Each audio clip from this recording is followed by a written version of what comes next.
Dans la capsule ici présente, donc toujours en lien avec les fonctions sinusoïdales, la fonction ici du sinus.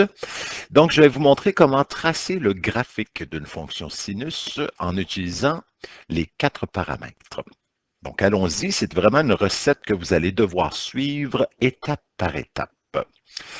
Donc, ici, l'idée, c'est de tracer une esquisse. C'est pas d'être hyper précis avec la courbe, mais c'est d'y aller avec les informations les plus importantes. Donc, la première étape de la recette, en fait, c'est de s'assurer que notre équation sera écrite de la forme canonique avec le B qui sera en évidence. Donc, par exemple, j'ai l'équation y égale 3 sinus d'une demi x plus pi plus 1.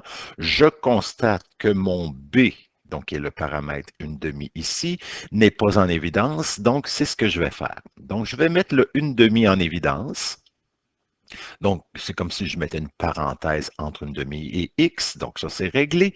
Mais le deuxième terme, pour savoir qu'est-ce qui va rester dans la parenthèse, donc qu'est-ce que je fais? C'est que je prends pi, je divise par son paramètre b, donc une demi, et pi divisé par une demi, divisé par une demi, ça revient à multiplier par son inverse.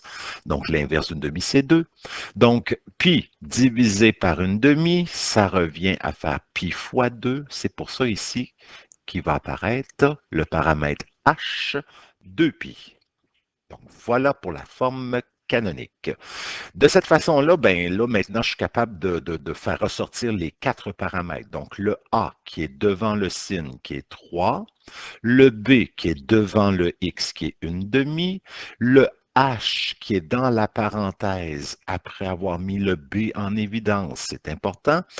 Donc, le H qui va être moins 2pi, c'est toujours le signe contraire pour le H de ce qu'on voit dans la règle. Et finalement, au bout, on a le plus 1 qui, lui, représente le K. Deuxième étape de la recette, ça va de s'intéresser aux 2 tableaux qui suivent. Donc, en regardant tes paramètres A et B, si tu vois qu'ils sont de même signe, ça veut dire que la courbe du sinus va ressembler à celle-ci. Et si jamais le AB sont de signes contraires, ce qui n'est pas le cas dans notre exemple, la courbe va ressembler à celle-ci. En fait, ces 2 graphiques-là, ce qu'on voit, c'est une partie du graphique que tu vas tracer pour un motif. Donc, il va falloir ici que tu comprennes, ben en fait, il va falloir que tu comprennes, tu vas comprendre avec les explications que mon axe horizontal ici, c'est comme si c'était mon axe des X et l'axe vertical, c'est comme si c'était l'axe des Y. Donc, on va être capable d'émettre des valeurs pour pouvoir ensuite transposer ça dans un graphique, dans un plan cartésien. OK, donc ceci étant dit, comme dans mes paramètres, le A et le B sont de même signe, donc c'est ce motif-là que je vais aller chercher. Donc c'est lui ici qui m'a inspiré du motif à utiliser pour mon exemple ici présent. Troisième étape. Mon point de départ qui va être la coordonnée HK. Donc, mon point de départ de ma courbe va se situer ici, donc va se situer là, ou si j'avais un autre motif, il se situerait ici. Donc, c'est le paramètre h et k qui va me déterminer la coordonnée de ce point de départ-là du motif. Donc, je vais chercher mon h qui vaut moins 2pi, mon k qui vaut 1. Donc, ici, on va avoir le H. Donc, n'oublie pas, ça, c'est comme si c'était l'axe des X. Donc, ça ici, c'est comme si mon premier point sur mon graphique, ça, ce serait le H. Et ici, on aurait le K. Donc, la valeur du Y, si on veut, sur l'axe des Y. Donc, dans mon exemple, ici, donc ma coordonnée, mon point de départ, c'est moins 2 pi 1 en allant chercher le paramètre HK. Donc, ça ici, c'est mon H. Et là, ici, vis-à-vis le centre de mon graphique, qui est le K, qui me donne 1. Je vais ensuite calculer l'amplitude. Quatrième étape, c'est de trouver l'amplitude. L'amplitude, je te rappelle que c'est le paramètre A, mais en valeur absolue, parce qu'une amplitude, c'est une mesure de longueur, donc de toujours y aller avec la valeur absolue, donc toujours une valeur positive. Donc, mon amplitude, c'est la demi-hauteur du graphique. Donc, c'est la courbure, en fait, c'est la hauteur de la courbe en haut de mon centre et en bas de mon centre. Donc, pour trouver mon amplitude en fonction de mon exemple, je vais chercher le paramètre A en valeur absolue. Mon paramètre A vaut 3, il est déjà positif, donc en valeur absolue, mon amplitude va faire 3. Je vais trouver ensuite le maximum. Le maximum, c'est je me sers du paramètre K et je vais ajouter l'amplitude pour trouver le point le plus haut. Donc, pour trouver mon maximum, ça me donne ici le point le plus haut qui est là. Et pour le trouver avec des valeurs dans mon exemple, je prends mon K, j'ajoute mon amplitude, donc 1 plus 3 qui me donne 4. Ce qui veut dire que mon maximum de la courbe, de mon sinus de cette fonction-là, c'est 4. Même chose avec le minimum, je prends K, j'enlève l'amplitude, ça va me donner mon point minimum, donc le point le plus bas de ma courbe. Et ici, ça me fait 1 moins 3 qui est égal à moins 2, donc K moins l'amplitude, ça me donne moins 2. Donc mon point le plus bas, ce sera moins 2. Donc déjà là, en partant, ça te donne des bons indices de qu'est-ce que tu vas tracer dans ton graphique. Donc, justement, ces valeurs-là, ici, du minimum, du K, du max, ça va m'aider à graduer l'axe des Y. Donc, je vais m'inspirer de ces valeurs-là pour les trouver. L'étape 6, on va s'intéresser à la période. Donc, la première étape, ce sera de trouver la période de cette fonction-là. Donc, la période, c'est 2π sur le paramètre B en valeur absolue. Mon B, c'est une demi, donc 2π divisé par une demi. On n'oublie pas que divisé par une demi, c'est comme si je faisais fois 2. Donc 2π fois 2 qui me donne 4π. Donc, ça veut dire que la longueur de cette courbe-là est de 4π. Mais moi, je vais vouloir graduer chacun des carreaux ici présents. Donc, qu'est-ce que je vais faire pour les graduer?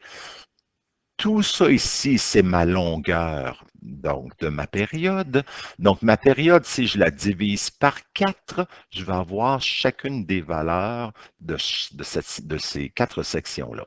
Donc, ma deuxième étape, justement, pour m'aider à trouver la graduation de l'axe des X, ce sera de prendre la période divisée par 4.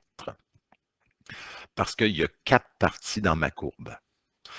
Donc, j'y vais, je prends ma période qui est de 4π, je divise par 4, donc 4π divisé par 4, ça fait π, ce qui veut dire qu'à partir de mon h, je vais pouvoir ajouter mon p plus 4, donc ça va me donner la prochaine graduation qui suit après, horizontalement, donc par rapport comme si c'était l'axe des x. Donc, de mon 2π, je vais ajouter π, donc, ça fait moins pi. J'ajoute pi encore une fois. Donc, ça veut dire que cette valeur-là vaut 0. J'ajoute pi encore une fois. Ça fait pi. Et j'ajoute pi. Ça me donne 2π. Donc, comme vous pouvez voir ici, ma période varie entre moins 2π et 2π, ce qui fait une largeur de 4π. Et ensuite, ben, je vais prolonger tout ça dans mon plan cartésien. C'est ce qu'on va voir à la page suivante. Donc, tu ramasses ce que tu as trouvé ici à l'étape précédente.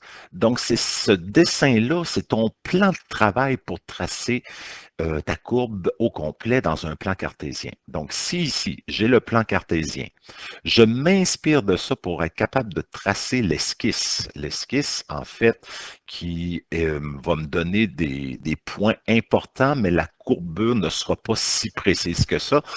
C'est toléré dans un examen, donc de ne pas être très précis, mais d'être précis sur certaines valeurs, surtout les valeurs qui apparaissent dans ce plan de travail-là. Donc, dans ce plan-là, je regarde comment je vais graduer mes X et mes Y. Donc, si je regarde mes X, je varie de pi. Donc, je pars de moins 2π jusqu'à 2π. Donc, je varie de pi. Ce qui veut dire qu'un carreau, je vais décider que ça vaut pi dans mon graphique. Donc, mes axes des X se graduent en radians, donc avec pi. Et pour mes Y, ben, ça varie de -2 à 4. Donc, -2, je pourrais dire que c'est lui. 4 qui est là. Donc, ça veut dire que chaque carreau, je pourrais les graduer à coup de 1 au niveau des Y. OK. Fait qu'est-ce que je vais faire? Je vais regarder mon dessin, puis je vais dire, je vais placer ce premier point-là qui est situé ici. Donc, ce point-là, sa coordonnée, c'est -2π 1. C'est mon HK, ça, ici. Donc, ce point-là, c'est le HK. C'est mon point de départ. Donc, -2π 1, ça se situe dans mon plan cartésien ici. Donc, ça, c'est -π, -2π, -2π 1. C'est donc ce point-là qui est ici. Je vais chercher ce point-là qui est ici maintenant. Sa coordonnée, c'est -π 4. Donc, -π 4, c'est ça ici, c'est -π, 0, -π.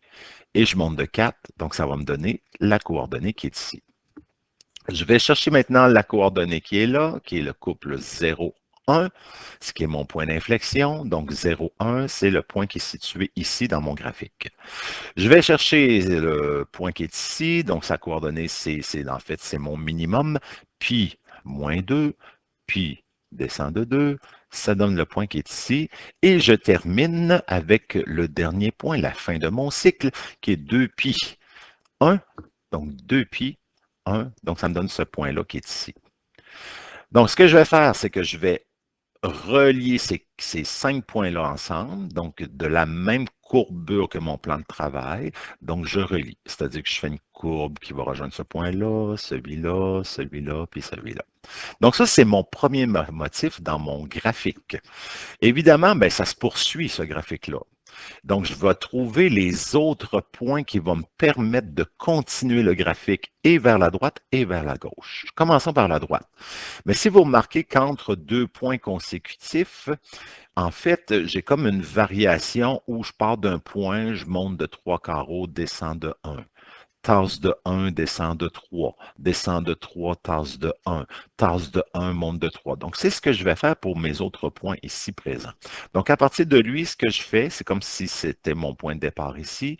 Je monte de 3 carreaux, tasse de 1, ça me donne ce point-là. Tasse de 1 carreau, descend de 3, ça me donne lui. Descend de 3, tasse de 1. Tasse de 1, monte de 3. Donc, ça va me donner la continuité de mon sinus ici présent. Et je le laisse dépasser un petit peu pour dire qu'il continue jusqu'à l'infini. Je fais la même chose à gauche pour compléter mon graphique. Donc, je descends de 3, tasse de 1, tasse de 1, monte de 3, monte de 3, tasse de 1, tasse de 1, descend de 3. Et là, je vais pouvoir tracer le graphique, le poursuivre en le laissant dépasser un petit bout. Et voilà, c'est ainsi qu'on peut compléter l'esquisse d'une fonction sinus à partir d'une règle. Voilà.